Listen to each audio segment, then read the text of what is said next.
All right, good Thursday evening. My name is David. This is my brother Ray, and Preachers from the bleachers. we're coming to you on a Thursday night because we took the last night off because we wanted to watch the NBA draft. But just want to let you know that you can watch us every here. We're here on YouTube. You're also on Anchor.fm/Preachers from the Bleachers, which propagates out to Spotify. Spotify. So if you want to listen there, that's cool. If you want to listen here on YouTube, that's cool as well. Um, Drop us a note, drop us a line, do any of that kind of stuff. Make some comments. We'll talk to you, talk back at you, talk with you, talk about anything that you got questions about, our opinions on. I don't know why you'd have questions on our opinions, but whatever. We got opinions. We got plenty of them to share. So we enjoyed watching the draft last night. Had some good talk on our little our group chat with the preachers from the Bleachers crew from the fantasy leagues. So without further ado, let's go to the hot hand. I just wanna make sure you can see this. I'm wearing my Dayton Flyers shirt, alma mater of the 2021 Rookie of the Year, Obi Toppin, who went Nah, ain't at, gonna be no rookie of the year. at number 4 to the Bull. Oh no, wait, he went at number 8 to the Knicks. It is what it is, brother.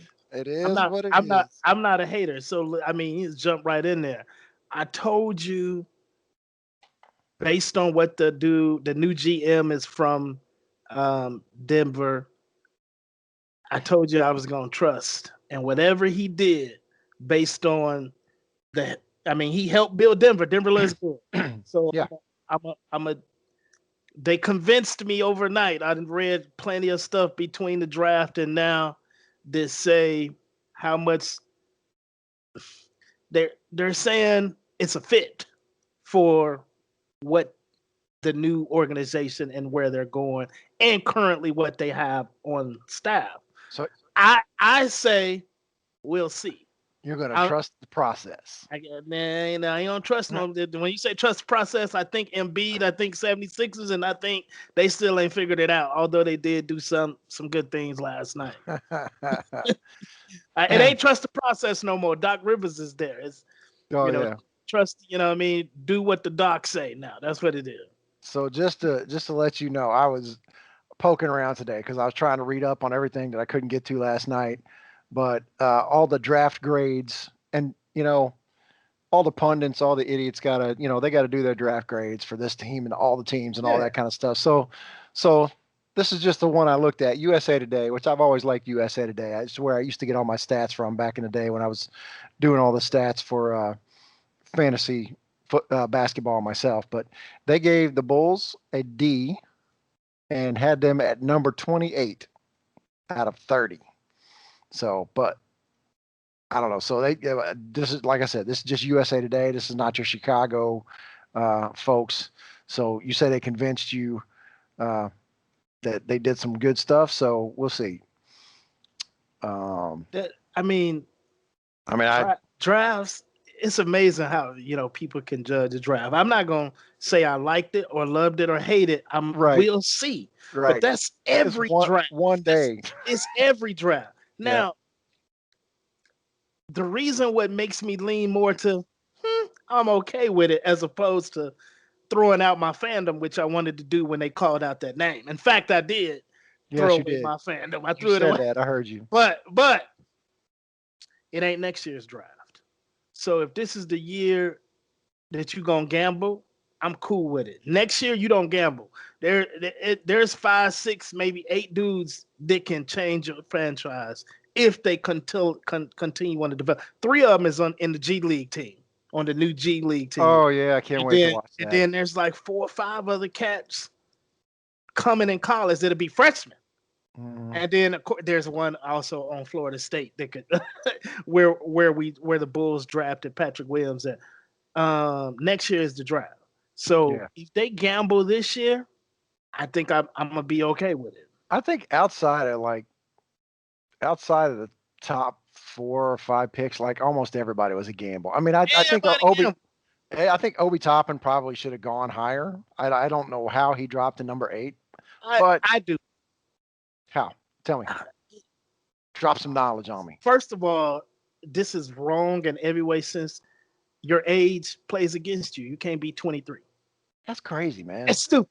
It's stupid. Like, So so you mean I like so those guys with that I, kind of talent. You got leadership too, and experience, and some poise in big situations. Oh man, I love that. to me, he is tried. He been tried, and he, I mean, he come from nowhere. I mean, like other than playing basketball in high school in New York, the rest of it is, I mean, going from 5'11" to 6'2" to 6'8".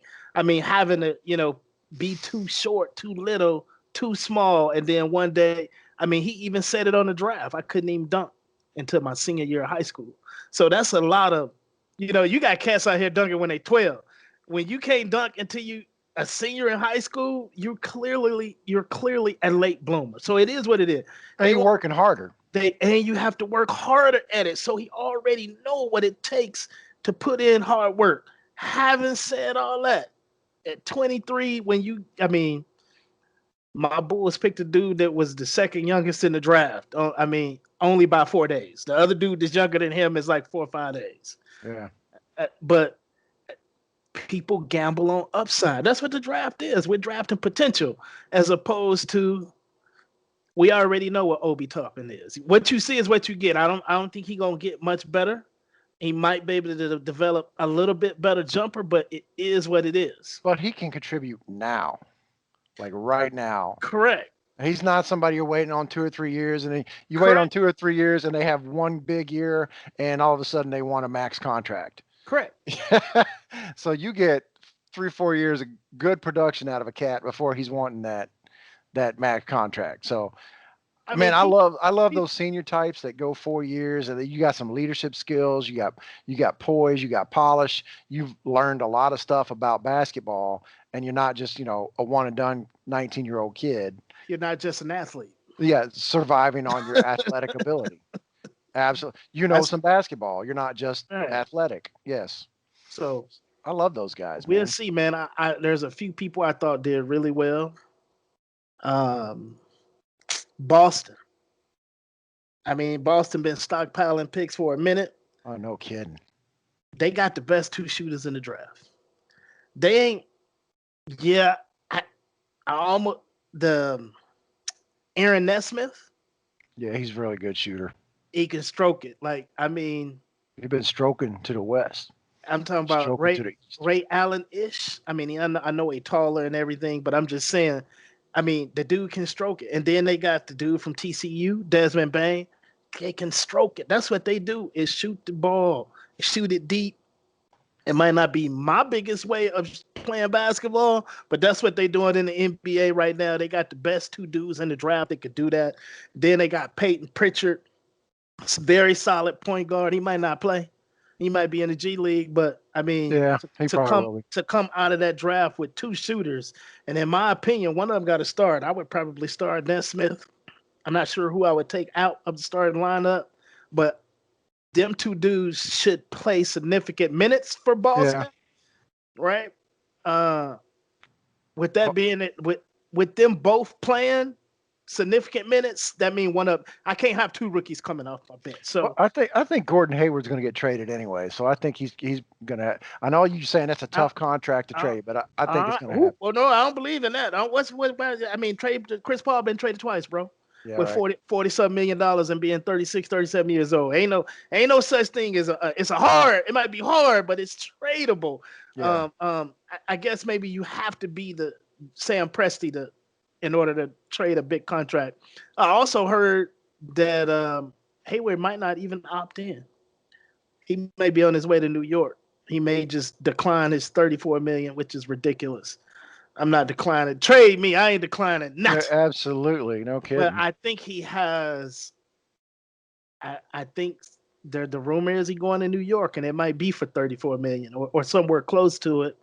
But 34 million in New York and 34 million in Boston, not quite the same. Boston got high taxes too, but it ain't the same. So, but if New York is going to give him 30 million and say, hey, you the starter, you don't have to worry about all of that, then I don't see. He's not getting 30 million. I don't see how he gonna work with Tibbs. I don't That's think. I you don't see how he's going to get 20 million. You know, working with Tibbs, and I don't see how he's going to get that kind of cash. because they the Knicks. They need a name. Now we got Obi Toppin. I mean, I don't know. Honestly, is he gonna play center? Because last I checked, they didn't let Julius Randle go. Um, so I don't know if they're gonna play them together or just bring Obi off the bench being a rookie. I don't even know what that plan is. You think he's gonna be rookie of the year? I think he playing in New York, so that helps. If you're gonna be in the media capital, Yeah, people gonna push you to be rookie of the year. I think he's going to get plenty of playing time too.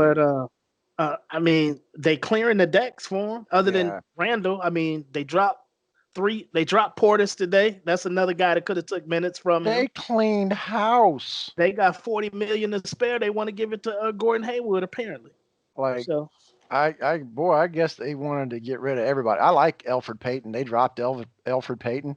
That guy's a triple double waiting to happen. I mean, when he gets in, you know, he had a bunch of them with Pelicans a did. couple years ago. I bet he got 3 triple doubles. Period. You said a triple double waiting to happen. I'm thinking Jason Kidd. No. He had like 8 or something like that a couple years ago with the Pelicans. I guarantee it. I bet he got 5 career triple doubles. Period. Oh Lord, no, huh? I think it's less than that, but I'm gonna say 5. I'll bet you everything in my wallet right now. You can have my credit card too, because you're gonna be wrong. He was on my team, I know. He has. He's probably got a dozen at least. All right, and who else you think did good in the draft? Well, I think Charlotte did good, man. I agree. Yeah,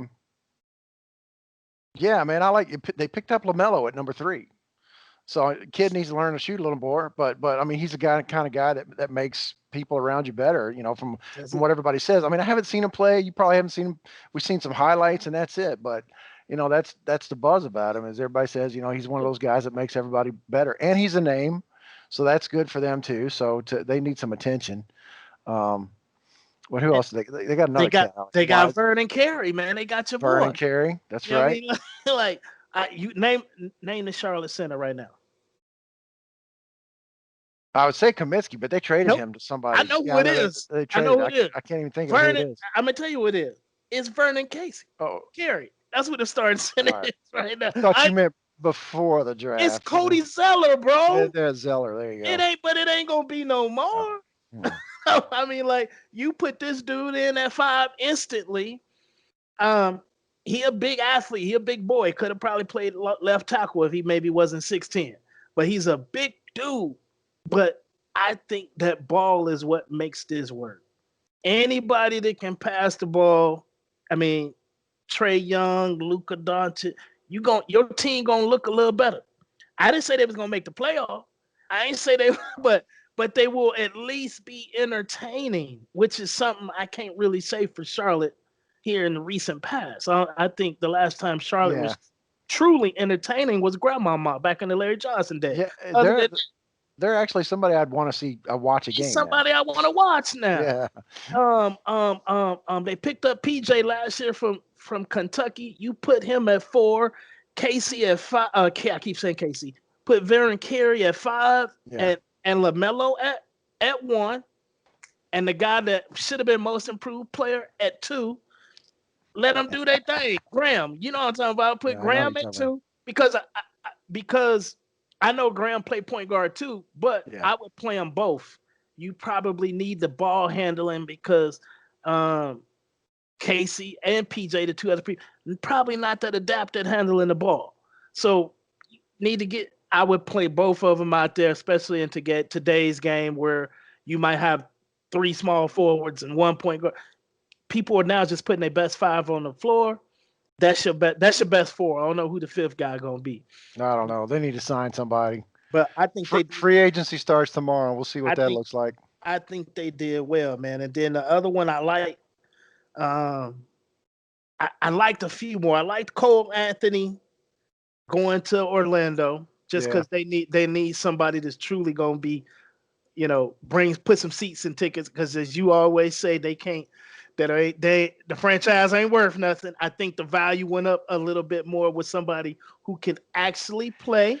It went up. like and this much. and it has a little sizzle. He got a little sizzle to his game. All right.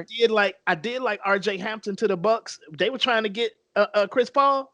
RJ Hampton is your new point guard right now. He better than any point guard they had on their squad. All right. Let's talk about the Bucks for a minute. My understanding is that somebody squealed on something going on with that Bogdanovich trade because it was like it stunk of tampering or something like that. I don't know what all the details are, but from what I understand, I think it sounds like that Bogdanovich may end up there anyway. What do you think about that? He probably is going. And now that I think about it, I think you're right. But I think RJ Hampton got traded to Denver, so maybe they screwed that all up after all. They may have. I think Hampton. Yeah. Now that I remember, RJ Hampton is going to Denver. Okay. Yeah. So I take it back. I don't like their. It just popped in my head that I think they flipped them and sent them to Denver. That ain't gonna work. They probably made their draft the worst draft. But outside of the Celtics and who did I say? The Magic. Oh, Charlotte. Yeah. The one that most fit, that most worked, that ain't no question in my mind is Precious Achua to Miami. Yeah. I knew you were gonna say Miami. He fit the mold.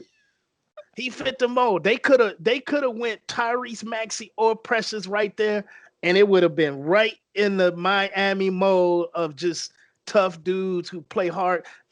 It's like drafting a baby Jimmy Butler. I don't know if I think he might be a little more skilled than Jimmy Butler. I don't know about his hard skill being as big as Jimmy Butler, but as far Jimmy is like, he just works at it, bro. It ain't. I mean, he says it himself. I'm not the most skilled player.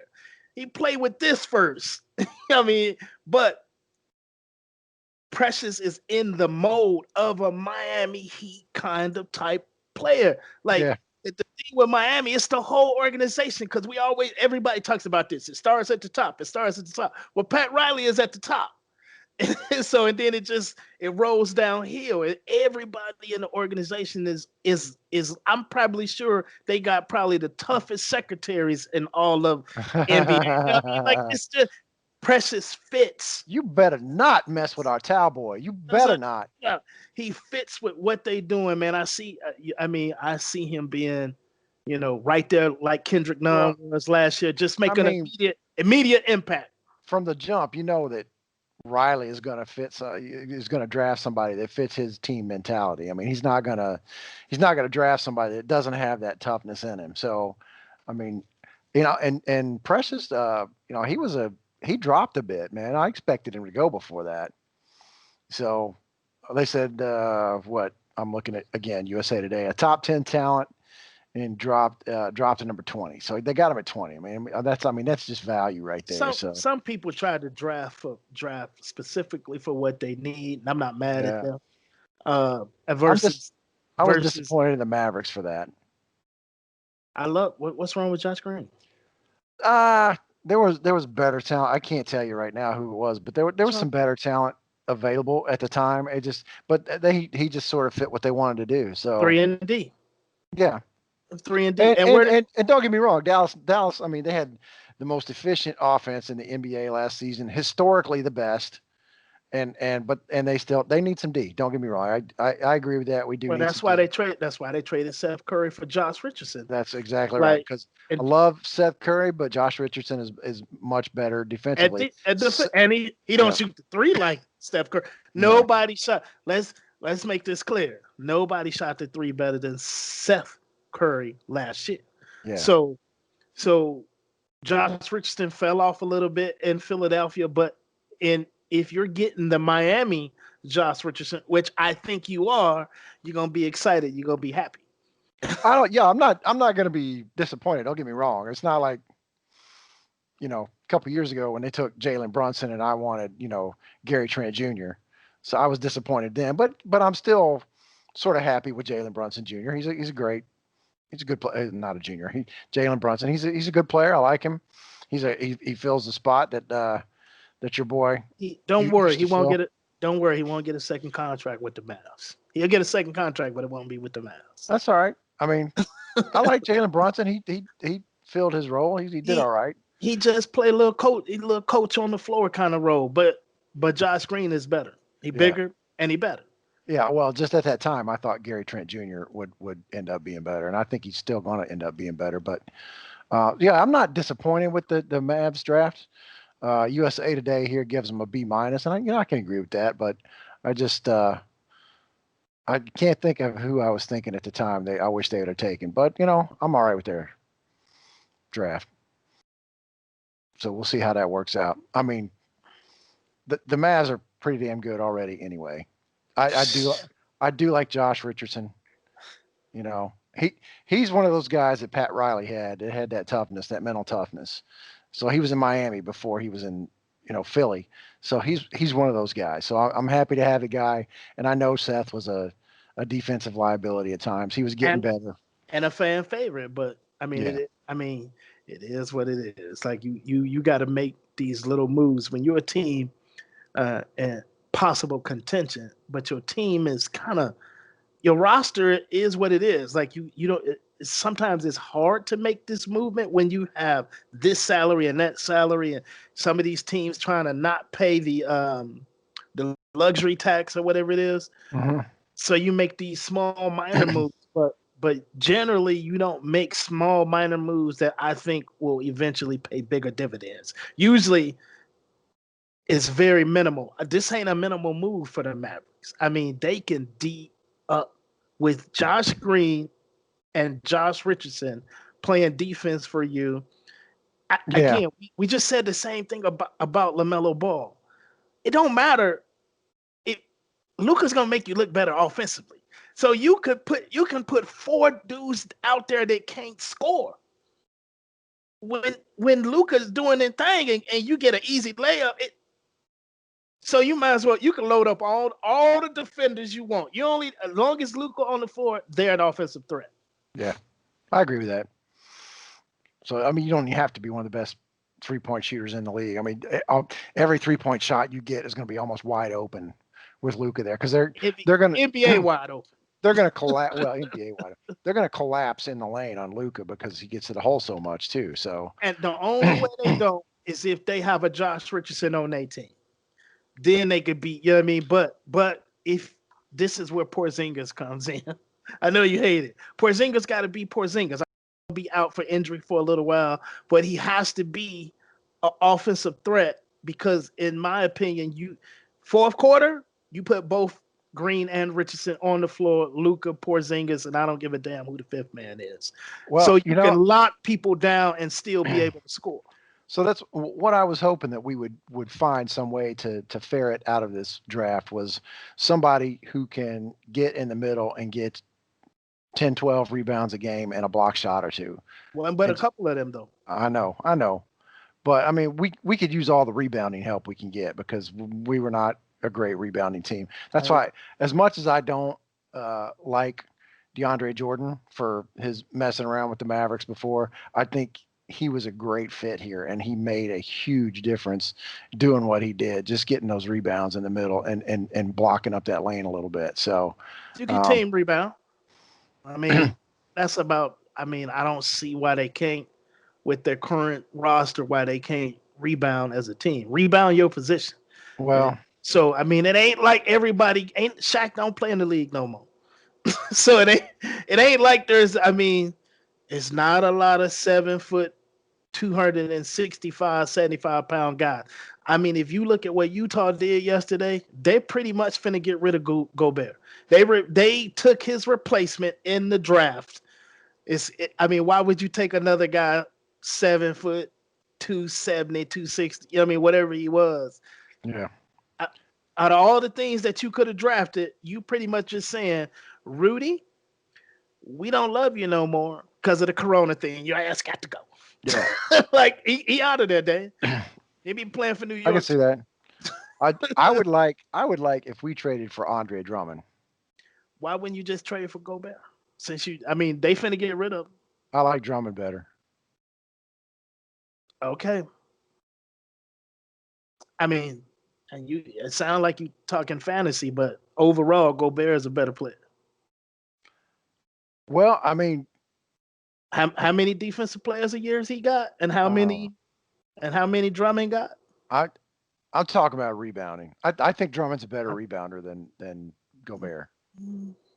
Probably, but if you can still get, so we're talking about 10 rebounds versus 12 rebounds, but with these 10 rebounds, I can also get 10 points. You're going to get 2 points out of Drummond. No. He's not the best. Gobert's a better scorer. He might be a better scorer, but not by a whole. You might be talking 2 points like you're talking 2 rebounds. I don't know what the averages are, but Drummond. Yeah. I mean, he wasn't in the last couple of years. Gobert's offense is let me say it different.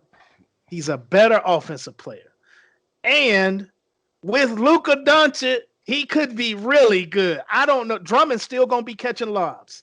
He doesn't have any offensive moves. At least I saw Rudy Gobert with 2 offensive moves. That ain't a lot, but it's still 2 more than Andre Drummond got. So in the 2019-2020 season, Andre Drummond averaged 17.7 points and 15.2 rebounds. In the 20 what? This last season. Did they play in the bubble? No, because the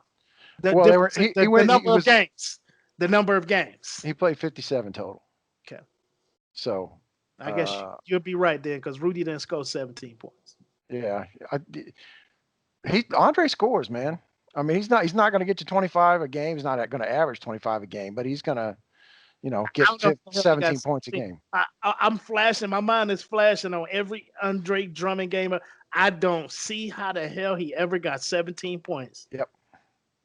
Well, okay, going back, last season was 17.5, then 17.8, then 17.7, then 17.3, 15.0, 13.6, 16. I don't see it, but I mean, apparently he did it. That's what I'm telling you, man. He'll be 2020 with his. I mean, I take it all back. I apologize to you, Mr. Drummond. I take it all back. Because he'd be 20. You apologize to him, apologize to me. I was right. It ain't your stats, though. He might score 22 with Luka then. Yeah. I take it back. I got him confused. Yep. Gobert, you suck. I'm not going that far, man. I'm just saying. I thought he had. I would have. Yeah, I mean, I'd have thought Andre Drummond scored 10 points, man. I know he had some 2020 games, but you just said he averaged 7. My mind's still racing, trying to figure out. I swear I can only see that dude scoring 3 buckets a game. Crazy. Yes, it is. All right. So, anybody else you want to talk about in the draft? Anything big went on? No, other than teams I mentioned, everybody else drafts up. Let's see who's USA Today here. Who they get? They got Charlotte at number 1. They got Sacramento at number 2 because they think that's Tyrese not true. Halliburton at number 12. Yeah, I can't wait till he get on the court so people can find out he's just not an when I think of dude, what's the guy? He played for Indiana, Milwaukee, George Hill, Halliburton. All right. All right. And they had Miami at 3, San Antonio at 4, which they're comparing Trey Jones and Devin Vassell to Tony Parker and Manu Ginobili in the same draft. And I'm not sure I'd go that far. And that's high praise. Yeah, it is. It really is. So Trey Jones got to learn how to shoot a little bit. At least, I mean, I don't even know about the other cat. Let's just stay with Trey Jones compared to Tony Parker. Yeah, right. I don't see it, bro. I don't either, man. I mean, I love my Duke boys, but Trey Jones, dude can't shoot. He's good defensively. He's good floor leader, but he can't shoot. They had Knicks at number 5 because they got Obi Toppin and then dropped everybody else. And I guess Obi Toppin should nobody thought he dropped the number 8. They didn't do just the draft. They added in what they did on draft night. I think that they're not mentioning the other stuff. So I didn't know. But they're saying him and Emmanuel Quickly of Kentucky. Emmanuel is not going to go. He's going to G League. Yeah. So, but I mean, I love my Kentucky boys. I'm just being realistic. Right. Yeah. I hope he stick, but my mind says G League. Yeah. I mean, Obi Toppin dropped it. The National Player of the Year dropped to number 8 So I mean, you can't. That's That's going to be a hard that's miss. that's really not that uncommon though. Yeah, it's not really Usually the because national college is a player. different. College is a different Yeah. game. So 6 for. I'm just going to go through the top 10 here. They got Detroit at 6 for Killian Hayes, and then You Isaiah draft Stewart and you, Sadiq dra- Bey. There you go. you draft a Frenchman, you can't be in the top 10. Well, you know what? I think they made number 6 because they had three picks in the top 19. So And you okay, screwed it okay. when you picked the Frenchman. I don't care what nobody say. You gonna have to like prove me wrong like you just did about Drummond. I I ain't picking a Frenchman. All right. Then they took at 7. They took the Orlando Magic, even though Cole Anthony was their only pick. So they liked that pick for Orlando. Boston, of course, we already talked about them. Philly trading Al Horford to get a couple of cats, and let's see who did they pick? I saw Did you I just say can't. Boston? No, Philly. Oh, Philly picked Tyrese Maxey. There he is. There, yeah, Tyrese Maxey. It's not Miami where They I put him thought at he 9. could have went, but he is playing for Doc Rivers. So I mean, Tyrese Maxey is Patrick Beverly with an offensive game. Yeah. And then they had Denver at 10 because of R.J. Hampton and a 7-footer Zeke Naji. Yeah, no, pay no attention to the 7-footer Zeke Naji. He might not even come to America. If he Right. in America, he probably ain't even going to the G League. That's one of them picks you just picked because you told to pick somebody. This your turn to pick, but you might have to do something with him because your roster's already full. You got already too many guaranteed contracts on your. You ain't got enough space for him. So, but having R.J. Hampton when you're probably going to lose Gary Harris or trade Gary Harris, he fits right into that slot. You know what I mean? Like I I love dude. Putting you can put him in the game at crunch time and take the ball out of Jamal Murray's hands just to give him a break. I mean, like I think RJ is that dude. I think he is that good. He might not be a perennial all-star, but like he's a borderline all-star player throughout his career. He'll be that kind of good. And listen, and if you're Denver, if you're any NBA team, I mean, you want that guy, you want that all-world guy, but you want a bunch of guys like R.J. Hampton who you don't care if they make the All-Star team or not. They come to the team every day and contribute, and get you 15 to 20 points on any given night and 10 to 8 Right. rebounds. And yeah, Right. I mean, yeah. Who cares if he's an all-star? He's going to contribute. He's going to play for a good team. I think he's like he contributes on a higher and greater level than Kendrick Nunn did last year from Miami. I think he's that good. I mean, that's pretty big. I mean, because he was in the rookie of the year conversation. Correct, but he can. Again, Miami draft players that fit them, right? Yeah. Kendrick can't do half the things R.J. Hampton can do. He can't shoot it. He can't dribble it. He can play D, right? And everything is fed off his defense. But R.J. Hampton is a complete basketball player, in my opinion. So now I get to play with Jokic and Murray, Michael Porter, Bobo. Your game, it's hard. It's hard to have your game not complement these other players. Denver just got players around them. It's easier to be you and excel. Yeah. Right on.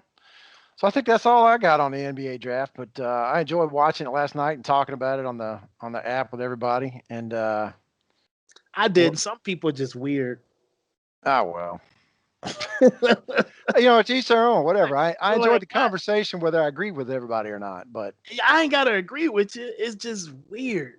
It's just weird. Like, when you're talking about the Frenchman, let me be honest. The guy that everybody thought the Bulls was gonna take was the Israeli dude. What's his name? Say his name for me. I don't know. Avicii or DaVinci. Yeah, I can't say. Cole. I don't know what his name is, but are we really qualified to say he should have been the 4th pick or the 10th pick? I ain't never watched him play.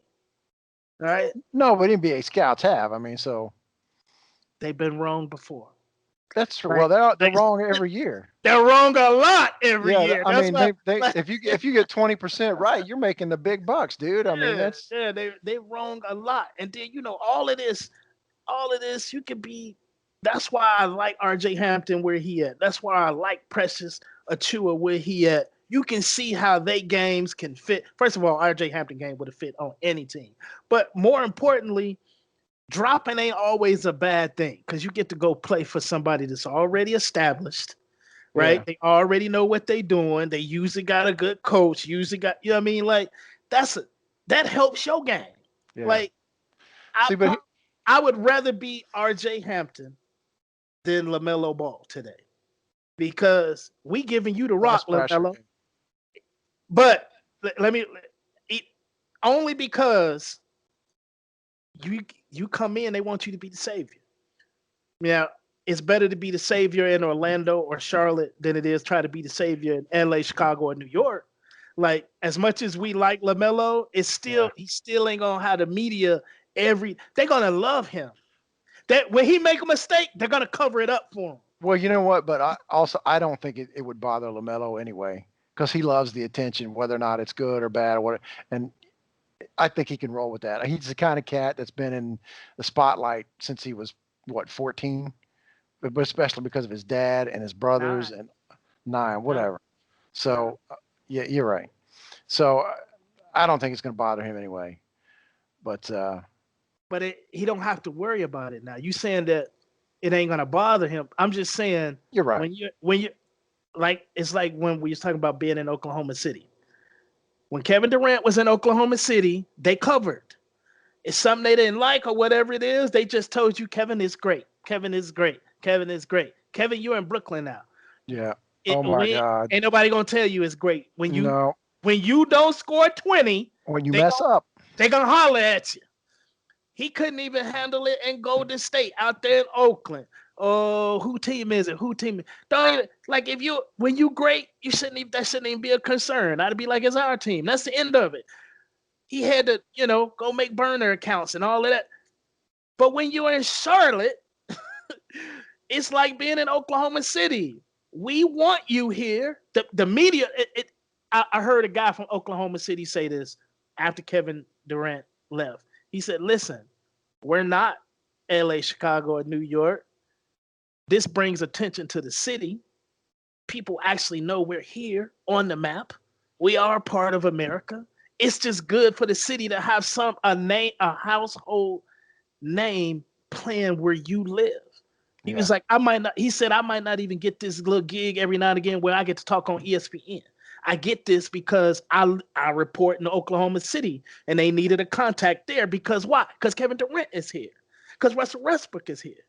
But when you in the smallest city, the media don't fire at you as hard. You Yeah. know, they come at you, they report the news like Fox News report the news on Trump.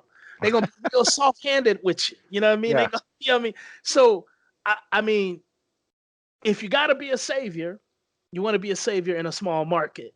Yeah.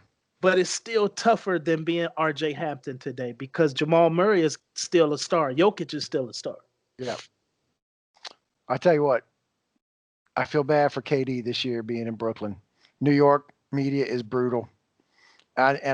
He's so thin-skinned. I don't think he can handle it. I don't know how he's going to react. He thought Oklahoma was bad for him, and when he started hearing some people talking, anything negative about, It he's took gonna get that all the time in New York. every day. Every Yeah, day you don't score 20, 25. Like when you score 20, it's because you better have like the best defender on you. yeah, Like you better have a top 5 defender on you. They're expecting 25 minimum. and maybe he comes up with that, but there's gonna be days that he doesn't. Yeah, and those days are going to be bad days for him. So all right, moving on. Football, man. I haven't paid a whole lot of attention to football this week. Uh, Kyler Murray looking like he's in the MVP talk for the year. That's kind of cool. Yeah, you think so?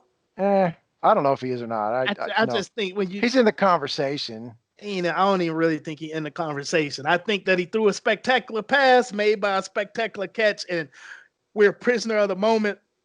I mean, his numbers look good, but He's I making mean, some pretty good runs. the MVP works this way, probably with all Right. sports. I still think it's going You to be could Dalvin Cook. you could be the best player ever, and then they won't give it to you. They want you to show it to me one more time. You know what I'm Yes. saying? They Russell Wilson hasn't got an MVP vote yet. So even though he had the last 3-4 weeks ain't been so great, he's still gonna get it before Murray do. Yeah, and it might be Dalvin Cook this year. And If Go ahead. I mean, it's a quarterback award. I mean, I mean, Dalvin Cook Yeah, has been. They give it to the quarterback. They should just make separate awards because it's always the damn quarterback. Like they the only people that play on the field. Like there are years where when they gave it to the quarterback, they probably should have gave it to his left tackle too. If you got a quarterback that ain't been sacked, give it to his left tackle. Like, yeah, they're never going to see the guys in the trenches, man. Give it.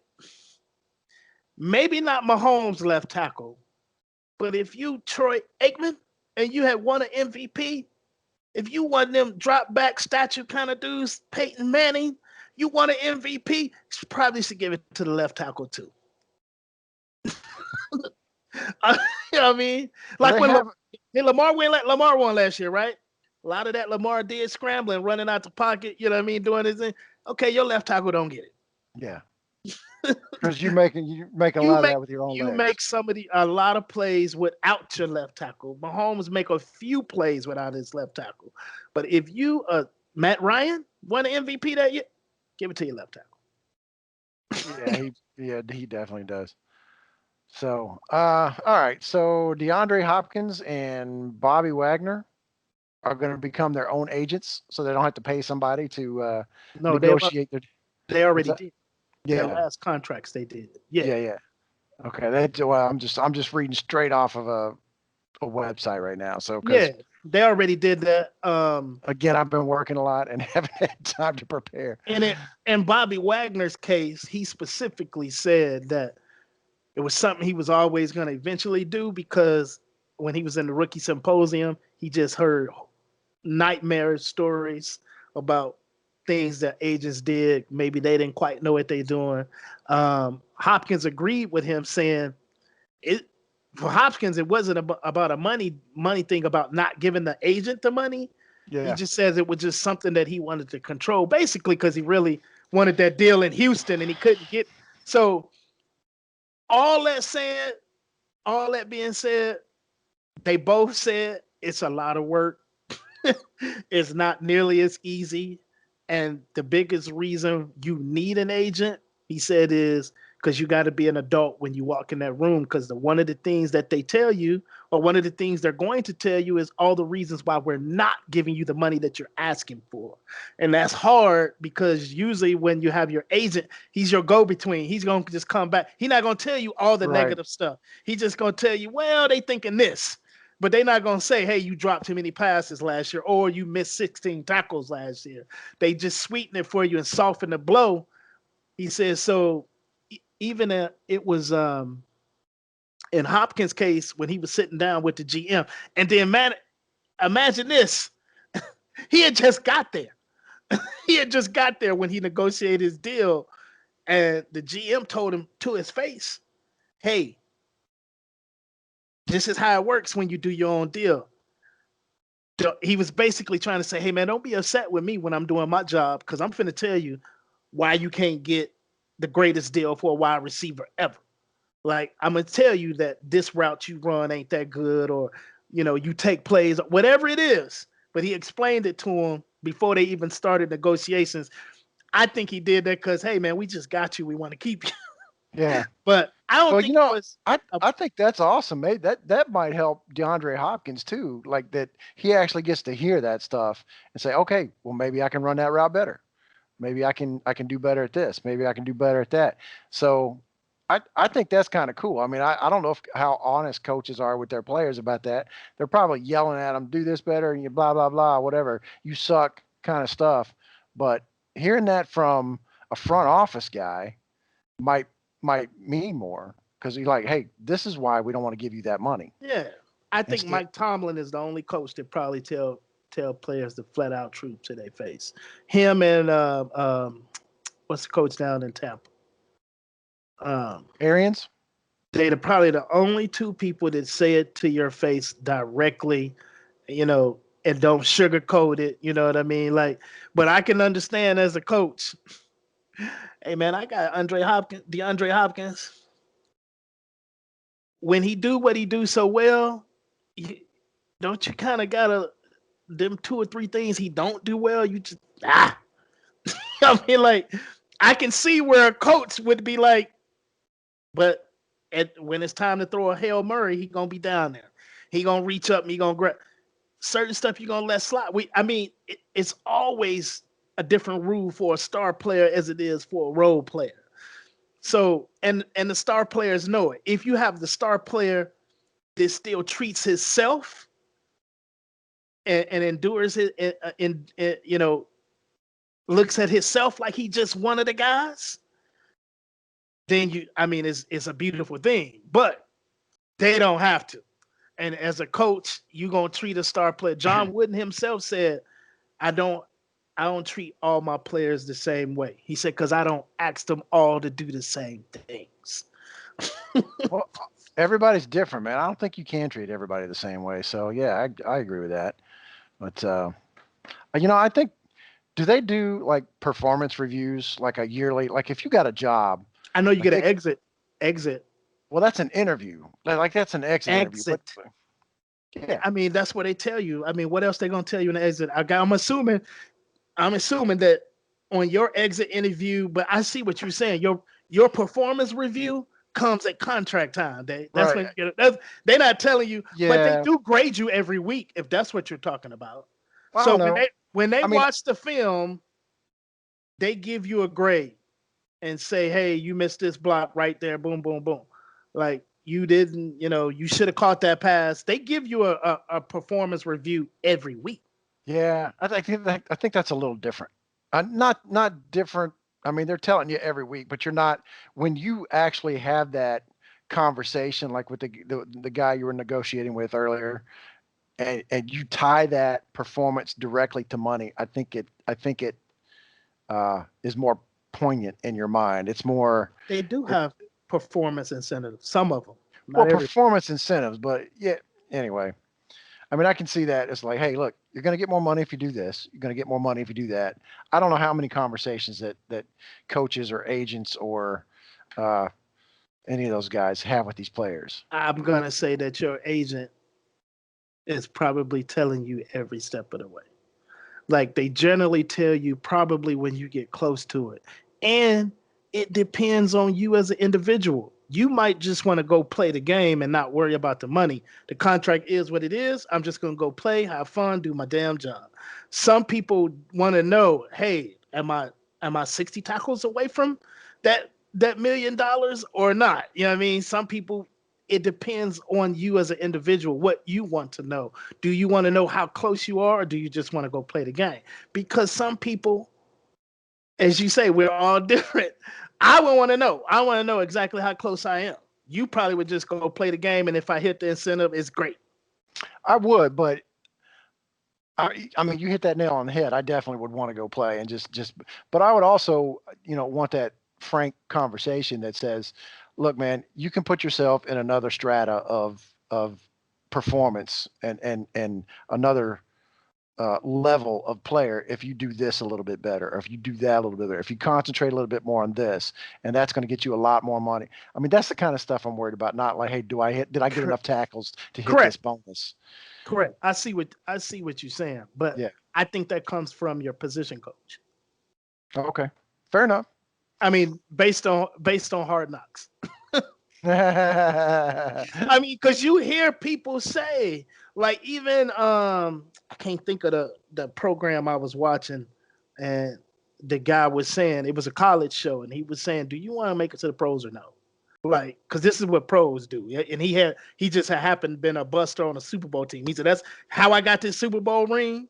Yeah, I didn't play a lick, but I The hustled. amount of work it took for me to be on the roster, that's what I'm trying to show you. You see what I'm saying? Like, he was like, I mean, it's only so many spots in sports. Like, are you willing to do? There's work to be in the league, work to stay in the league, and then there's work to take it to the next level. And that's what you're saying. And Yeah. every time you progress, whether you go from little league to high school, from high school to college, college to pro, every time they get bigger, faster, stronger, you got to get bigger, faster, stronger. But are you getting bigger, faster, stronger to just be here and just be one of the guys? Or are you getting bigger, stronger, faster to be better than everybody else? But that's a process that you go through with whoever your position coach is or whoever your agent is. Sometimes it might be somebody that's just, might be your manager, might be your mama, might be your granddad, but somebody is generally telling you something about your Right. performance. But Some of them lying to you and telling you you're great when you ain't. well, it can't be your grandmama because unless she coached football, telling you, hey, you got to. I don't know. Some of them grandmamas from the South. Your grandmama in the great state of Louisiana, she telling you the truth, baby. You ain't getting enough tackles today. Yeah. I mean, I'm just gonna throw it out there and say it. The reason why Big Baby turned down the football scholarship to LSU and say I'm gonna play football because his grandma probably told him you ain't getting enough tackles today. I'm just gonna throw it out there just like that. All right. Anything? You got anything else for NFL? I mean, I'm trying. No, man. Hey, do you know what I got? What you got? Game is about to start.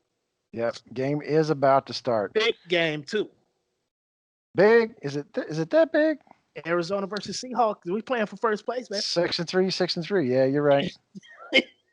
Yeah. I got Christian Kirk. I put him in. I don't know if I can't remember if I put him in or not. But I got DeAndre Swift hurt, so he got a concussion.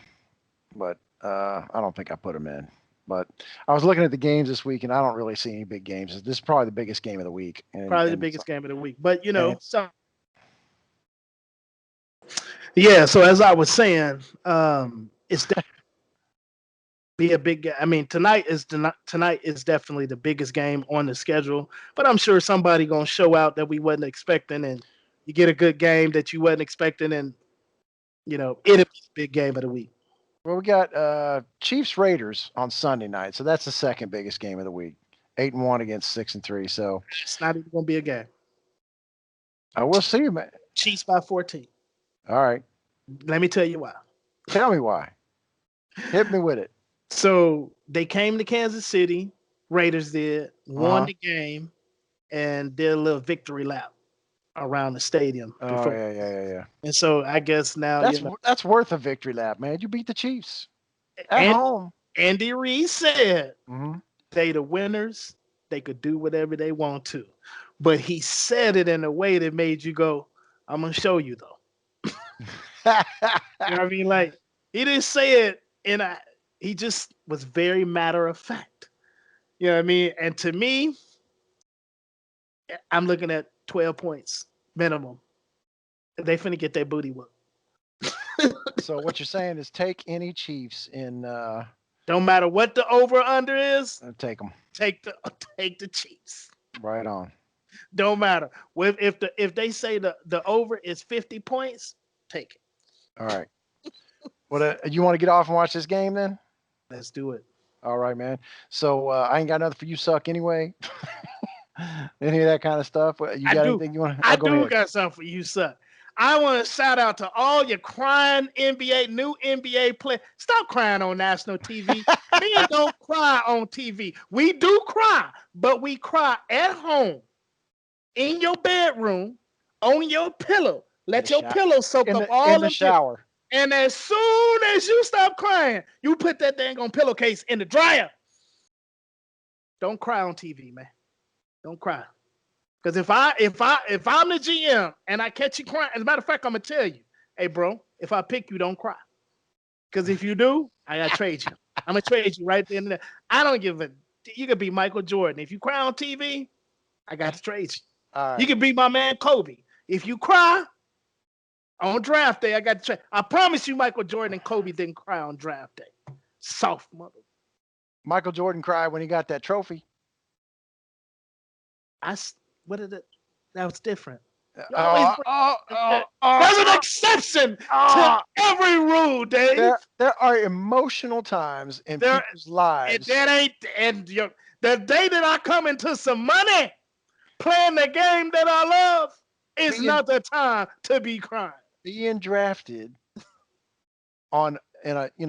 it's a 1 in a million thing for that one boy when he's 10 years old to make it to the NBA, and making that, ascending that hill until you get to the summit and crossing that line is an emotional moment in somebody's life when you know you have made it. Understood. But are you that 10-year-old boy? Because 10 is the last year you allowed to cry in public. Y'all, So for all of y'all, I disagree with Ray. then you suck can be that I suck. All but right. for all of you crying new NBA players, you suck. All right. I got you down. Ladies and gentlemen, I disagree with him completely on this, but we're going to end the show, I think, with that, man. So do your thing. All right. Skype kept dropping us, man. So we had an issue, but here we're going to end the night like this and then go watch that game tonight. So Ray, do your thing. And that's the show. If you like it, don't forget to subscribe and hit like. And if you don't like it, go ahead and subscribe and hit like. Anyway, it ain't going to hurt nothing. But we just really appreciate you listening to us about our life and sports and our life through sports on your internet or your radio or your Bluetooth speakers.